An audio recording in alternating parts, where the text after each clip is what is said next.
திமுகவினர் நடத்திய பொதுக்குழு உறுப்பினர் கூட்டத்தில் பிரியாணிக்காக நடந்த கைகலப்பு.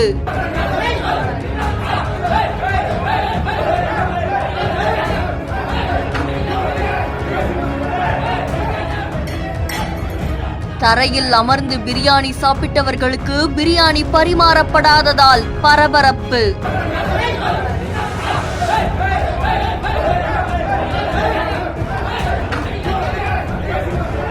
நெடுஞ்சாலைத்துறை அமைச்சர் ஏவா வேலு அவர்கள் கலந்து கொண்ட விழாவில் நடந்த அசம்பாவித சம்பவம். திருப்பத்தூர் மாவட்டம் ஜோலார்பேட்டை அடுத்திருக்கக்கூடிய நந்தினி மஹால்ல திருப்பத்தூர் மாவட்ட திமுகவினர் பொது உறுப்பினர்கள் கூட்டத்துல நெடுஞ்சாலைத்துறை அமைச்சரான ஏவா வேலு அவர்கள் கலந்துகிட்டு சிறப்புரை ஆற்றியிருக்காங்க. நிகழ்ச்சி முடிஞ்சதுக்கு அப்புறமா இந்த பொதுக்குழு உறுப்பினர் கூட்டத்துல கலந்துகிட்ட திமுகவினருக்கு மதிய உணவா பிரியாணி வழங்கப்பட்டிருக்காமா. அப்ப சில பேரு டேபிள் மேல உட்கார்ந்தும் சில பேரு கீழே உட்கார்ந்தும் பிரியாணி சாப்பிட்டு இருக்காங்க. இதுல தரையில உட்கார்ந்து பிரியாணி சாப்பிட்டவங்களுக்கு அங்க இருக்கக்கூடிய சர்வர் இளைஞர்கிட்ட பிரியாணி கேட்கும் போது அது சரியா பரிமாறப்படல அப்படின்னு சொல்லப்படுது.